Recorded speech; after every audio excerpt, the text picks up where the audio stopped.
What's good with y'all, family? Don't mind me looking down. I'm breaking something down.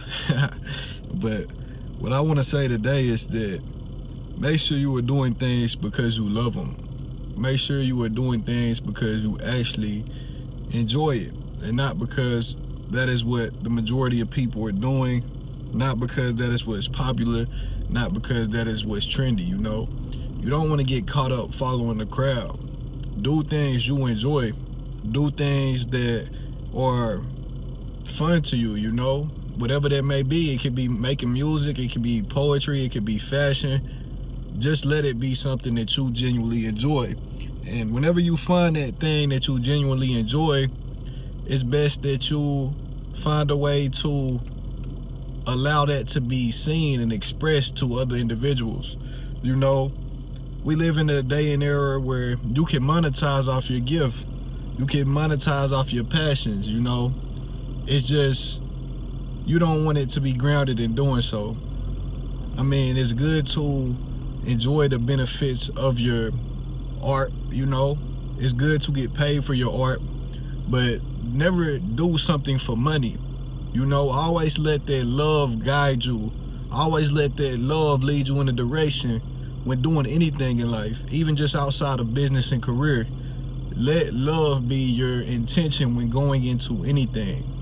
Because if not, you aren't going to like the results that you are attracting if you are doing something solely based upon currency.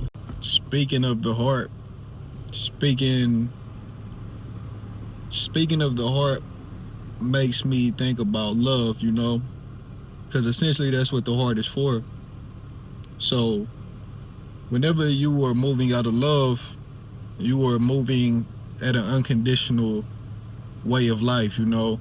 Love just isn't under the circumstance that someone makes you feel good or something makes you feel good. You love people even when they aren't doing the best in life, even when they are struggling, even when they are hurting you, you still continue to love people.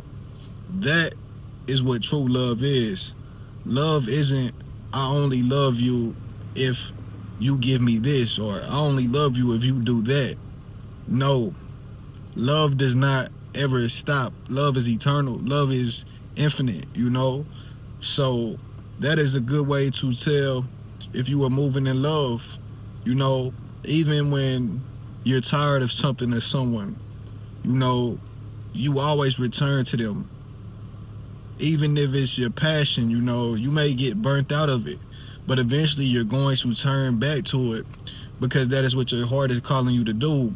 Say, for example, you got a brother, you got a sister, y'all get into an argument, y'all break, y'all go y'all separate ways, man, and y'all just stop talking. Eventually y'all are going to come back to each other if the love is unconditional, because unconditional love does not hold grudges. Unconditional love does not operate out of the ego. The cause of depression and sadness is just simply a lack of love, a lack of love for self, or receiving a lack of love from others. But you only receive a lack of love from others if you have a lack of self-love for yourself. So learn how to love self. Learn how to be okay with being alone. Learn how to enjoy your own company. Learn how to just be in your own presence, and enjoy that. Once you're able to enjoy your own presence, once you're able to find completeness within yourself, it'll be easier to find a partner who is also complete. When coming into a union with anyone, you don't want to have to rely on your partner for happiness. You don't want to have to need your partner, and instead you want to be in a mindset of where I cherish this partner, I love this partner, but I do not need them, because at the end of the day, love is always going to be, whether you're with this person or that person or no person at all, you can still experience love within yourself, and you can still love those you are not in a committed relationship with. That's all I got for y'all today, man. Y'all have a beautiful day. I say.